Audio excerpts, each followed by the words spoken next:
Namaskar, good morning. Today, humanity faces perhaps the trial of its time as COVID-19 grips the world with its deadly embrace. Everywhere, as also in India, the mission is to do whatever it takes to prevent the epidemiological curve from steepening any further. In this kind of an environment, the Reserve Bank of India has been very proactive and has been monitoring the situation very closely. The evolving situation is being monitored very closely, and you would have noticed that from time to time, almost every second day or third day, the Reserve Bank is coming out with certain announcements. Now, in this kind of environment, I thought it was necessary that I speak to a wider audience and convey the resolve of the Reserve Bank of India, our approach, and how we are going forward. Today, I propose to make certain announcements, and the statement is a bit long, as I said last time, because I have tried to make it as self-explanatory as possible, and so that there is adequate clarity. And since we are not able to hold a press conference, the meaning and the details are conveyed to the maximum extent possible. So, as I just said, everywhere, as also in India, the mission is to do whatever it takes to prevent the epidemiological curve from steepening any further. Human spirit is ignited by the resolve to overcome the pandemic. It is during our darkest moments that we must focus on the light. As Mahatma Gandhi said in his famous address at Kingsley Hall, London in October 1931, and I quote Mahatma Gandhi, "In the midst of death, life persists. In the midst of untruth, truth persists.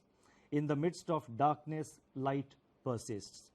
Before I begin, I wish to place on record our gratitude to all the functionaries and personnel in the government, the private sector, banks, and other financial institutions who risk their lives on a daily basis by going to work or by working from home to fight the pandemic by keeping essential services fully operational.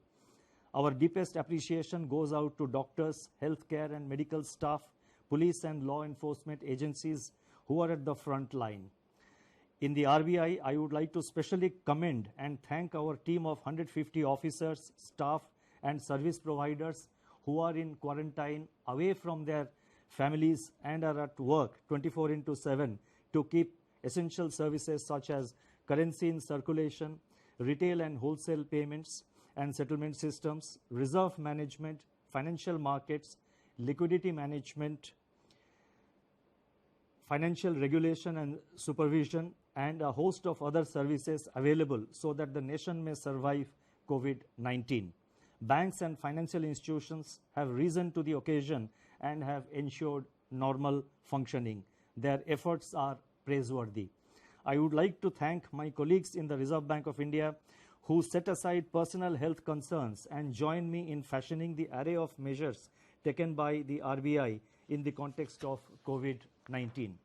I also thank our teams for their intellectual support, analytical work, and logistical arrangements. I would first like to highlight or give our assessment of the current economic situation. Since March 27, 2020, when I spoke to you last, the macroeconomic and financial landscape has deteriorated precipitously in some areas, but light still shines through bravely in some others.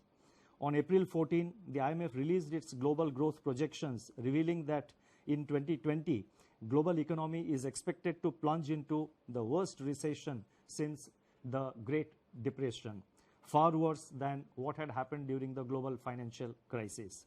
The IMF's economic counselor has named it the Great Lockdown, estimating the cumulative loss to global GDP over 2020 and 21 at around $9 trillion, which is greater than the economies of Japan and Germany combined.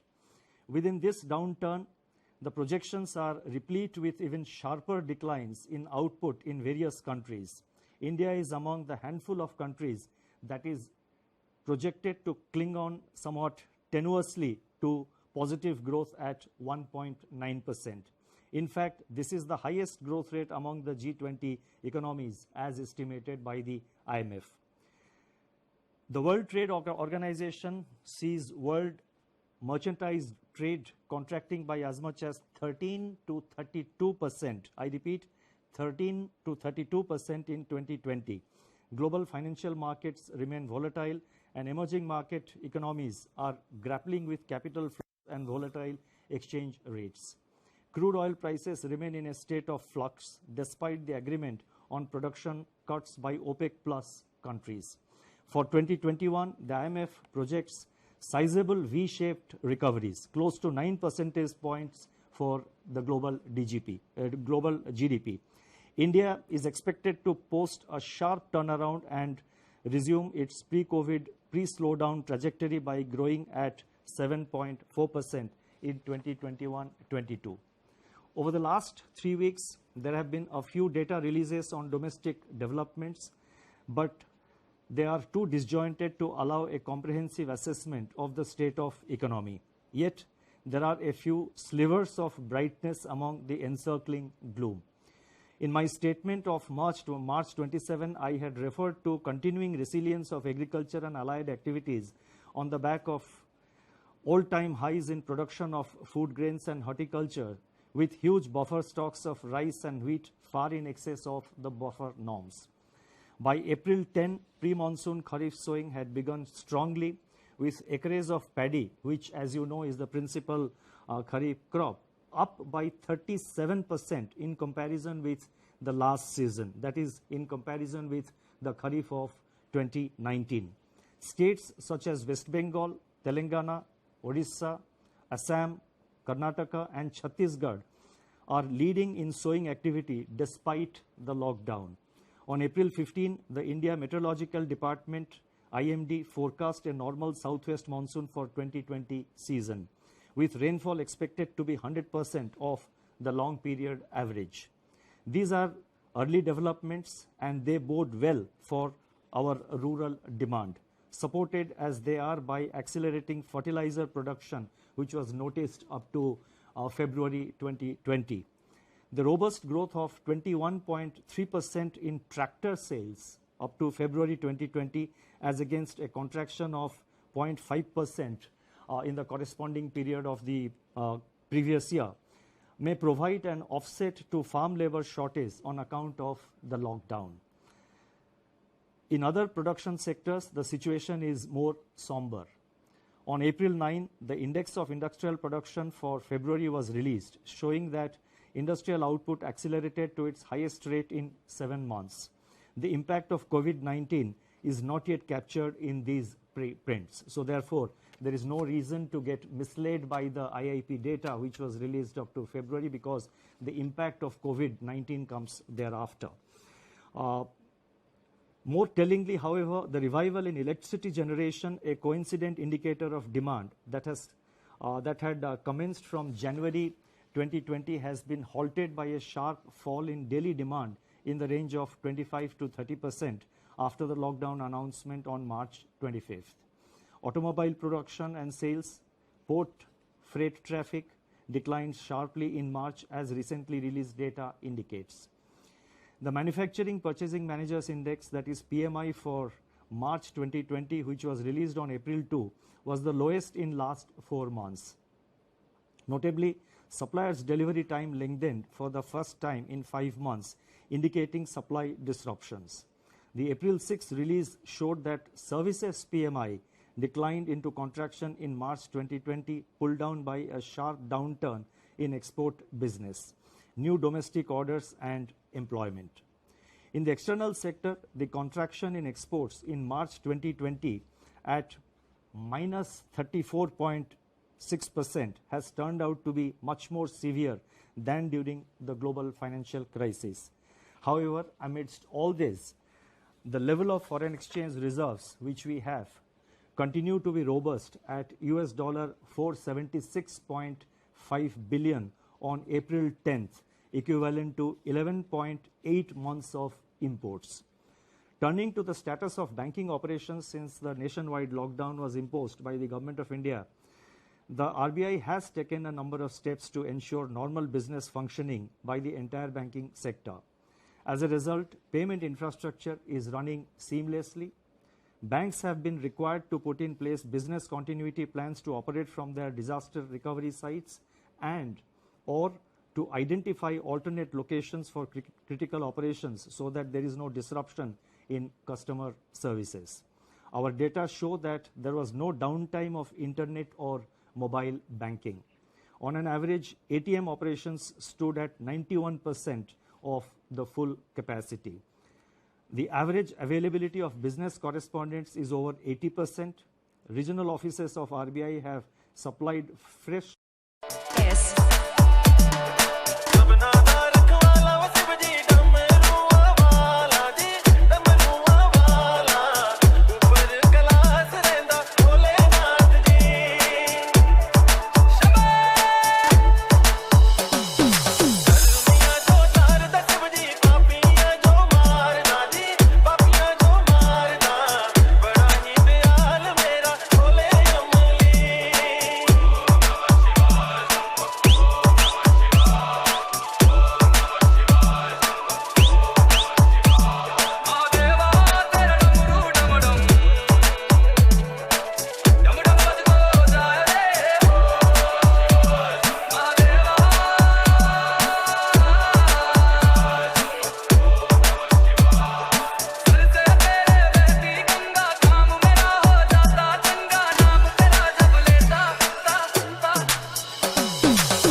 Liquidity constraints in the banking system and distress financial markets. Another TLTRO auction of rupees 25,000 crore is being conducted today. In response to these auctions, financial conditions, now this is very important, in response to these conditions, financial conditions have eased. I correct myself, in response to these auctions, financial conditions have eased considerably as reflected in the spreads on money and bond market instruments. Moreover, activity in the corporate bond market has picked up appreciably with several corporates making new issuances.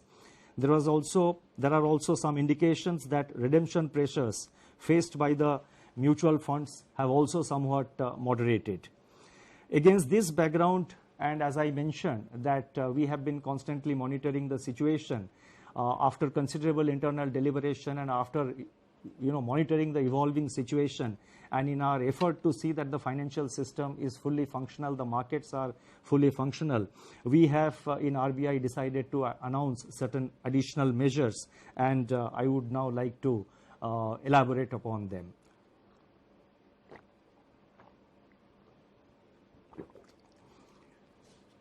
Against this backdrop and based on our continuing assessment of the macroeconomic situation and financial market conditions, we propose to take further measures with the following objectives. 1, to maintain adequate liquidity in the system and its constituents in the face of COVID-19 related dislocations. 2, facilitate and incentivize bank credit flows. 3, ease the financial stress. And 4, enable the formal functioning of markets. The first set of measures relate to liquidity management. The RBI has moved in a calibrated fashion to ensure conducive financial conditions and normalcy in the functioning of financial markets and institutions. The initial efforts to provide adequate system-level liquidity are reflected in sizable net absorptions under the reverse repo operations. With this achieved, the RBI has undertaken measures to target liquidity provision to sectors and entities which are experiencing liquidity constraints and or hindrances to market access. That is, they have a difficulty in accessing the market, and they have difficulty of having adequate liquidity with them. LTROs, that is long-term repo operations, which we have undertaken. So these were meant to ensure adequate liquidity at longer end of the curve, longer end of the yield curve. Exemptions from the cash reserve ratio for equivalent incremental credit disbursed by banks as loans in certain select areas and targeted LTROs or TLTROs fall in this category. In this category or in this class and sector specific measures. It is observed that deployment of TLTRO funds so far has largely been to bonds issued by public sector entities and large corporates, especially in primary issuances. The disruptions caused by COVID-19 have, however, more severely impacted small and mid-sized corporates, including NBFCs and MFIs, in terms of their access to liquidity. So we have therefore decided to undertake what we call TLTRO operations 2, that is TLTRO 2.0. Accordingly, it has been decided to conduct targeted long-term repo operations TLTRO 2.0 for an aggregate amount of rupees 50,000 crore to begin with. Please mark my words, rupees 50,000 crore to begin with in tranches of appropriate sizes. Based on our assessment of the evolving situation and based on the pattern of utilization of this 50,000 crore by the market and in the market, it is always open for RBI to step up this amount beyond 50,000 crores as per requirement or as may be necessary to see that various segments of the market, various segments of the MFIs, the NBFCs and other institutions in terms of liquidity, they remain well lubricated. The funds availed by the banks under TLTRO 2.0 should be invested in investment grade bonds, commercial paper and non-convertible debentures of NBFCs with at least 50% of the total amount availed going to small and mid-sized NBFCs and MFIs. So therefore, the emphasis will be to see that there is adequate flow to the mid-size and the small NBFCs as well as to the MFIs. The guidelines in this regard will spell out the relevant details. These investments have to be made within 1 month of the availment of liquidity from RBI, as in the case of the earlier TLTRO auctions, which have been conducted so far. Investments made by banks under this facility will be classified as held to maturity, HTM, even in excess of 25% of total investment permitted to be included in HTM portfolio. Exposures under this facility are also not to be reckoned under the large exposure framework, and the notification for TLTRO 2.0 auction will be issued today. The next announcement relates to refinancing facilities for all India financial institutions like NABARD, SIDBI and the National Housing Bank. All India financial institutions such as NABARD, SIDBI and National Housing Bank play an important role in meeting the long-term funding requirements of agriculture and the rural sector, small industries, housing finance companies, MFIs and NBFCs. These all India financial institutions normally raise resources from the market through specified instruments which are allowed by the Reserve Bank of India, in addition to, of course, relying on their own resources. In view of the tightening of financial conditions in the wake of COVID-19 pandemic, these institutions are today facing difficulties in raising resources from the market. Accordingly, it has been decided to provide special refinance facilities for a total amount of rupees 50,000 crores to NABARD, SIDBI and NHB to enable them to meet sectoral credit needs. This will comprise of rupees 25,000 crore to NABARD for refinancing regional rural banks, that is RRBs and cooperative banks and microfinancial institutions. Rupees 15,000 crore will flow to SIDBI for on-lending and refinancing, and as you know, SIDBI will be lending this money to by way of providing refinance to scheduled commercial banks as well as to other financial entities, NBFCs, MFIs, etc., who sanction loans to the MSME segment of the economy. And NHB will be allotted rupees 10,000 crore for supporting housing finance companies, HFCs. Now these amounts which I announced, that is totally 50,000 crore, of which 25,000 crore goes to NABARD, 15,000 crore goes to SIDBI, and 10,000 crore goes to NHB. These amounts have been determined and decided in consultation with these institutions. Should there be additional requirement by these institutions, and again depending on and based on the actual utilization of resources provided, funds provided by the liquidity provided by the RBI, if there is a further requirement, the RBI will assess the situation, review it, and take further measures to step up this level of liquidity support. Advances under this facility will be charged at RBI's policy repo rate at the time of availment. So these institutions get it today as per the repo rate, which is 4.4%. So therefore this will enable these institutions to provide the refinance at an affordable rate, at a reasonable rate, when they extend this money to various lending institutions. The next announcement, and this is very important, relates to the LAF, Liquidity Adjustment Facility, and this relates to fixed rate reverse repo rate. That is the reverse repo rate. As I have mentioned earlier, the surplus liquidity in the banking system has risen significantly in the wake of government spending and the various liquidity enhancing measures undertaken by the RBI. On April 15, the amount observed under reverse repo operations was 6.9 lakh crore. Earlier, what I had given about the system liquidity, that was net. That is the difference between the repo and the reverse repo. What I am now saying is one way of flow at the end of every day, how much flows from the system into the RBI through the reverse repo window. That has been in the order of, on April 15th, the RBI absorbed rupees 6.9 lakh crore through the reverse repo window. So that much of surplus was available with the system. Now, in order to encourage the banks to deploy these surplus funds in investments and loans in productive sectors of the economy, it has been decided to reduce the fixed rate reverse repo rate under the liquidity adjustment facility by 25 basis points from 4% to 3.75% with immediate effect. So I repeat, the reverse repo rate is being reduced by 25 basis points from 4% to 3.75%.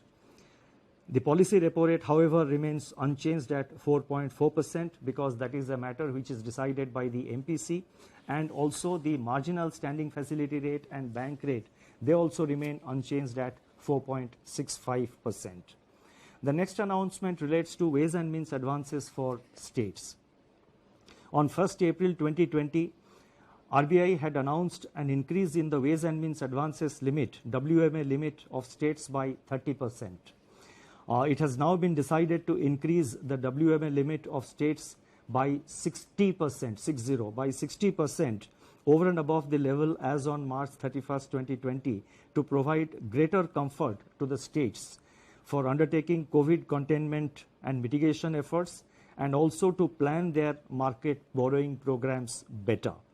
This we expect will help the states not to bunch up their borrowing program in the early part of the year, but to space it appropriately as per their requirement. The increased limit will be available, that is this increased limit of WMA up to by 60%. This facility will be available till September 30th, 2020. The next set of measures are related to regulatory measures. On March 27, 2020, the Reserve Bank had announced certain regulatory measures to mitigate the burden of debt servicing brought about by disruptions on account of COVID-19 and to ensure the continuity of viable businesses. Based on a review of rapidly evolving situation and consistent with globally coordinated action committed to by Basel Committee on Banking Supervision to alleviate the impact of COVID-19 on global banking system, additional regulatory measures are being announced today. So whatever regulatory measures we are announcing, they are consistent with the Basel guidelines. The first measure under this category of regulatory measures, they relate to asset classification. Economic activity has come to a standstill during the period of the lockdown. Now, as I go with these announcements, I request your patience, because in the concluding paragraphs, in the concluding 2 or 3 paragraphs, to which I will come very shortly, I have attempted to give some kind of a forward guidance on certain aspects, so I request your patience. I repeat, economic activity has come to a standstill during the period of the lockdown, with consequential lingering effects which have unambiguously affected the cash flows of households and businesses. On March 27, the Reserve Bank had permitted lending institutions to grant moratorium of 3 months on payment of the current dues falling due between 1st March and May 31st. It is recognized that the onset of COVID-19 has also exacerbated the challenges for such borrowers even to honor their commitments, which have fallen due on or before February 29, 2020 in standard accounts.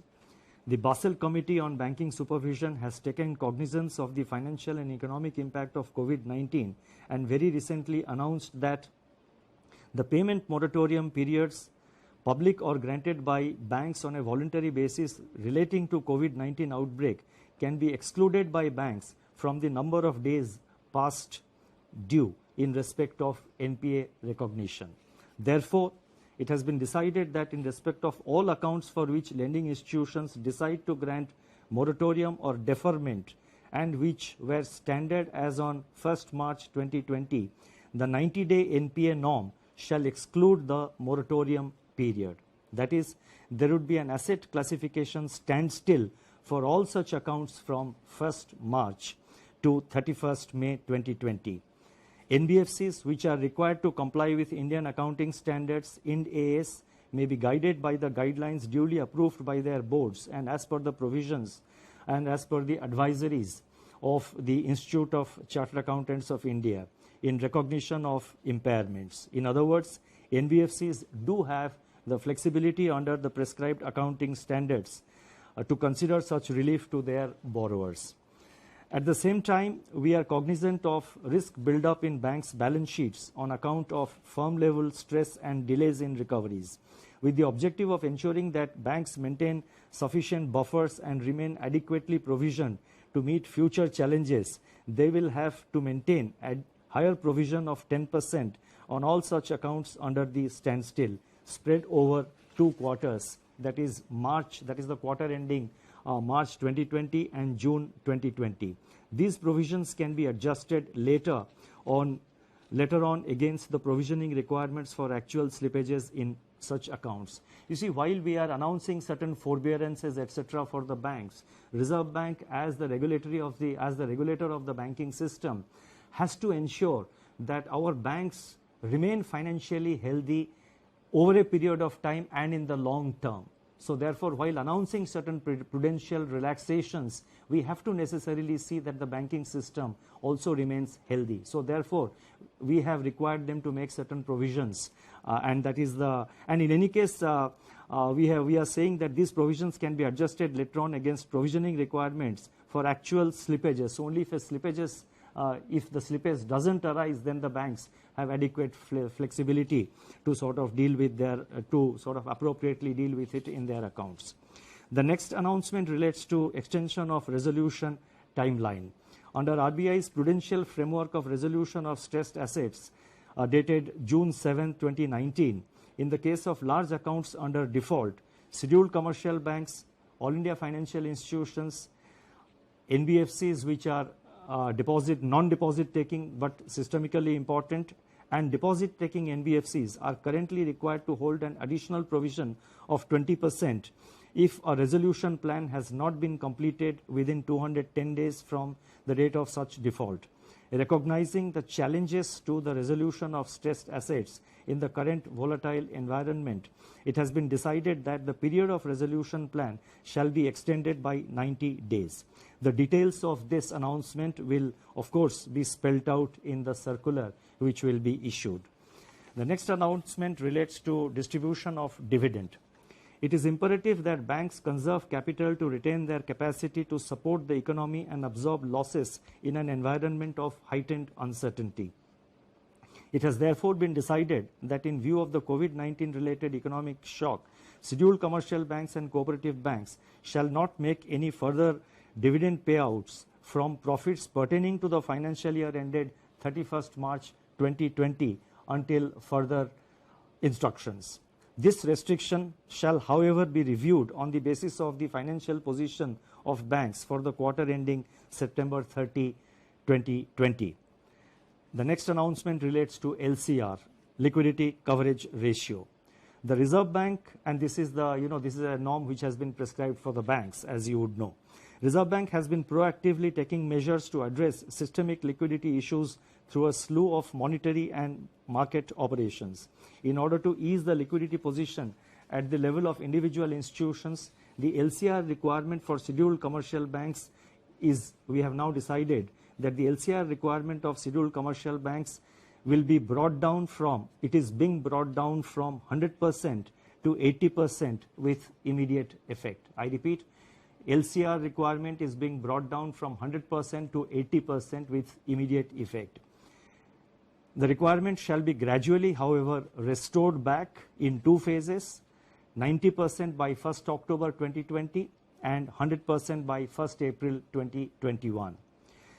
The next announcement relates to NBFC loans to commercial real estate projects. In terms of extant guidelines for banks, the date for commencement of commercial operations, DCCO, in respect of loans to commercial real estate projects delayed for reasons beyond the control of promoters can be extended by additional 1 year over and above the 1 year extension permitted in the normal course without treating the same as restructuring. And restructuring, as you know, would obviously have implications for asset classification. It has now been decided to extend a similar treatment to loans given by NBFCs to commercial real estate. This will provide relief to NBFCs as well as to the real estate sector. Now, before I go to the concluding remarks, let me mention that the RBI, as I mentioned earlier, is monitoring the situation very closely. We are very vigilant about the developments, and whenever required, we will make necessary announcements. And so therefore, this is not the last of the announcements that we are announcing today to deal with the situation. As the situation warrants, we will be announcing new measures to deal with the challenges. Our effort is always to remain proactive and also to respond to the emerging challenges. Now, let me now move to the concluding portion of my remarks. In conclusion, I would like to review recent developments relating to inflation and the outlook without infringing in any way the mandate of the Monetary Policy Committee. The press release of National Statistics Office NSO on April 13, 2020 showed that CPI inflation for March 2020 declined by 70 basis points to 5.9%. This is, however, based on data gathered up to 19th March. The data showed a softening of food inflation by around 160 basis points on account of the easing of prices of vegetables, eggs, meat, fish, pulses, etc. In other categories of CPI inflation, pressures remained firm. Daily data on 22 essential food items covered by the Department of Consumer Affairs of Government of India suggest that food prices have increased by 2.3% in April so far, that is up to April 13th, in a broad-based manner, though onion prices have continued to decline, and at the same time, the PDS kerosene prices have slumped by 24% in the first fortnight of April. Domestic LPG prices also declined by 8%. These early developments suggest that inflation is on a declining trajectory, having fallen by 170 basis points from its January 2020 peak. In the period ahead, inflation could recede even further, barring of course any supply side disruption shocks, and may even settle well below the target of 4% by the second half of 2021. Such an outlook would make policy space available to address the intensification of risks to growth and financial stability brought about by COVID-19. This space needs to be used effectively and in time. The RBI, as I said earlier, will monitor the evolving situation continuously and use all its instruments to address the daunting challenges posed by the pandemic. The overarching objective is to keep the financial system and financial markets sound, liquid, and smoothly functioning so that finance keeps flowing to all stakeholders, especially the vulnerable and the disadvantaged. Regulatory measures that have been announced so far, including those which are announced today, are dovetailed into the objective of preserving financial stability. Although social distancing separates us, we stand united and resolute. Eventually, we are confident that we shall cure and we shall endure. Thank you very much.